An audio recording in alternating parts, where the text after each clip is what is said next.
तो महाकुंभ में श्रद्धालुओं का तांता लगना शुरू हो गया है। आपको बता दें कि महाकुंभ के चलते तैयारियां भी जोरों शोरों से चल रही हैं। हर तरह से पुख्ता इंतजामात किए जा रहे हैं। श्रद्धालुओं को किसी भी तरह की दिक्कत ना हो, आने जाने से लेकर सुरक्षा को देखते हुए भी तमाम इंतजामात किए गए हैं। जो अधिकारी इस वक्त महाकुंभ की तैयारियों में लगे हुए हैं, उनको भी निर्देश दिए जा रहे हैं। खुद मुख्यमंत्री सभी जगह पहुंच रहे हैं। तैयारियां कैसी चल रही हैं, उनके निरीक्षण के लिए भी पहुंच रही हैं। और आपको बता दें कि महाकुंभ 2025 की तैयारियां जोरों शोरों से चल रही हैं। 13 जनवरी को इसकी शुरुआत होगी और श्रद्धालु पहुंच रहे हैं। अलग अलग अखाड़े, 13 अखाड़े जो अपनी तैयारियां कर रहे हैं इस महाकुंभ में पहुंचने के लिए, और आस्था की डुबकी लगाएंगे सभी अखाड़े। और उनके साथ साथ जो श्रद्धालु वहां पर पहुंचेंगे, इस दिन का इंतजार कर रहे थे, वो भी महाकुंभ जाने की तैयारियां कर रहे हैं।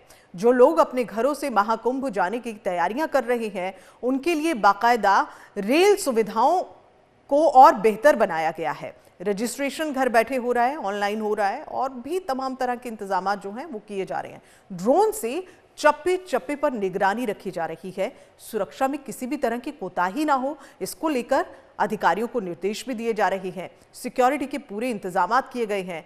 चूंकि ऐसा अक्सर होता है, जब भीड़ ज्यादा होती है तो फिर सुरक्षा एक बड़ी चुनौती होती है प्रशासन के लिए, और इसके लिए भी प्रशासन की मुस्तैदी देखी जा रही है। और लोग जो हैं भारी संख्या में अभी से पहुंचने शुरू हो गए हैं। जो श्रद्धालु वहां पर पहुंचेंगे और जिनका विचार है या जिन्होंने सोचा है कि वो वहां कुछ दिन बिताएंगे, महाकुंभ में वो रहेंगे, तो ऐसे श्रद्धालुओं के लिए रहने की सुविधाएं भी बाकायदा बनाई गई हैं। और किसी भी तरह की कोताही सुरक्षा को लेकर ना हो, इसके लिए पूरे इंतजाम किए जा रहे हैं। जगह जगह से श्रद्धालु पहुंच रहे हैं। विवेक पांडे हमारे संवाददाता इस वक्त हमारे साथ में मौजूद हैं, सीधा उनके ओर रुख कर रहे हैं। विवेक, महाकुंभ की तैयारियां जोरों शोरों से चल रही हैं। सुरक्षा के पुख्ता इंतजाम किए जा रहे हैं। जो श्रद्धालु वहां पर पहुंचे, उनको किसी भी तरह की दिक्कत ना हो, इसका भी खास ख्याल रखा जा रहा है। तैयारियों के मद्देनजर और क्या कुछ खास वहां से जरा अपडेट्स दें हमें। और अभी जो ताजा हम माहौल कह लें या तस्वीरें कह लें, क्या कुछ वहां से?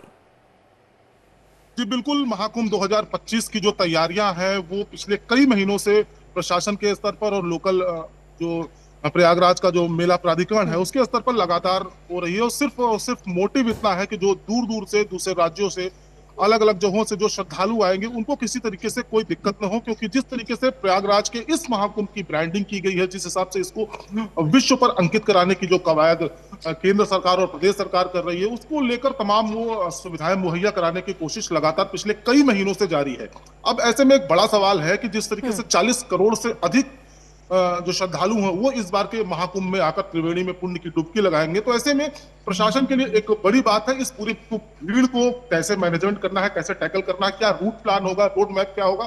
तमाम उन चीजों के लिए प्रशासन ने अपनी चाक चौबंद तैयारियां कर ली है। पूरे रेलवे स्टेशन से लेकर महाकुंभ पहुंचने तक के रास्तों को पूरी तरीके से एआई कैमरे के जो टेक्नोलॉजी के जो कैमरे हैं वो इंस्टॉल कर दिए गए हैं। वो कैमरे ऐसे हैं कि जो भूले भटके जो शिविर बनाए गए हैं उन शिविरों को भी काफी मदद करेंगे। क्योंकि फेस रिकॉग्नाइज करने वाले ये कैमरे हैं कि अगर एक बार कहीं से कोई मिस होता है तो उसको दूसरी जगह कहां पर देखा गया है तो उस रिकॉग्नाइज करके जो लोगों को ढूंढने और जो लोग खो जाएंगे उनको अपने स्वजनों के पास पहुंचाने के लिए तमाम चीजें रखी गई है। ड्रोन कैमरे से निगरानी रखी जाएगी उन तमाम घाटों पर जहां पर श्रद्धालु त्रिवेणी में डुबकी लगाएंगे, जिससे किसी तरीके कोई घटना न होने पाए।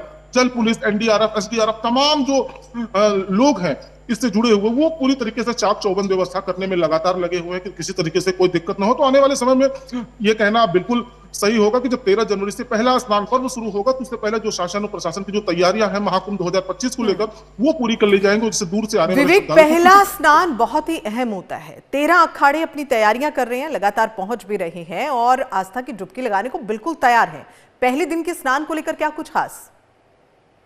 बिल्कुल, 13 अखाड़ों की बात करें तो 5 अखाड़े ऐसे हैं जिन्होंने अभी छावनी प्रवेश कर लिया है और अभी भी लगभग 8 अखाड़े ऐसे हैं जिनको अभी छावनी प्रवेश करना है। धीरे धीरे ये अखाड़े अपने छावनी में प्रवेश करके तमाम वो रोजमर्रा की जो काम होते हैं वो यहाँ पर शुरू कर दिए हैं। तो पहला जो स्नान पर्व है 13 जनवरी का, मकर संक्रांति का, वो स्नान पर्व जो है वो बेहद अहम होने वाला है। क्योंकि जो लोग आएंगे, जो दूर दूर से लोग आएंगे, वो क्योंकि जो तैयारियां हैं अभी कुछ स्तर पर पूरी नहीं हो पाई है, थोड़ी बहुत तैयारियां बची है, तो शासन के लिए एक बड़ी चुनौती होगी, बड़ा काम होगा। इसको देखना होगा किस तरीके से इस पहले स्नान पर्व को निपटाया जाए। हालांकि प्रयास लगातार प्रशासन ये कर रहा है कि इस पहले स्नान से वो तमाम सुविधाएं, तमाम वो जो तैयारियां हैं उसको अमली जामा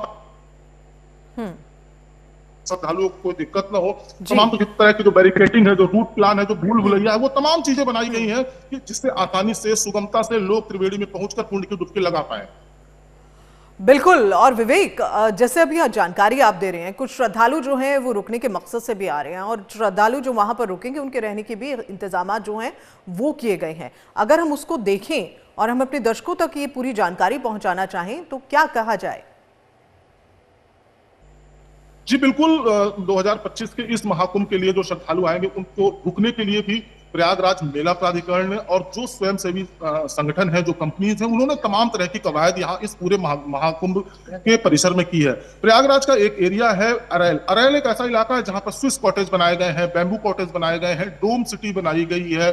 तमाम वो ऐसी सुविधाएं यहाँ पर उन श्रद्धालुओं को मिलेगी जो वो किसी 5 स्टार होटल्स में पाएंगे या किसी अच्छे होटल्स में पाएंगे, लेकिन वो तमाम तरह की सुविधाएं लग्जरी से लेकर नॉर्मल इंसान के रुकने तक की व्यवस्था यहाँ पर प्रशासन ने की है। जो गरीब है, निर्धन है, जो आर्थिक रूप से कमजोर है, उनके लिए रैन बसेरों की व्यवस्था की गई, जहां 400 बेड लगाए गए हैं। वहां पर आके वो एक नाम मात्र के रूप से यहाँ पर अपना रात में रुककर सुबह त्रिवेणी में डुबकी लगा सकते हैं। तो तमाम वो चीजें इस बार प्रशासन की गई है। नीचे तबके से लेकर ऊपर तबके तक के लिए तमाम प्रयास यहाँ पर मेला प्राधिकरण और सूबे की योगी सरकार कर रही है।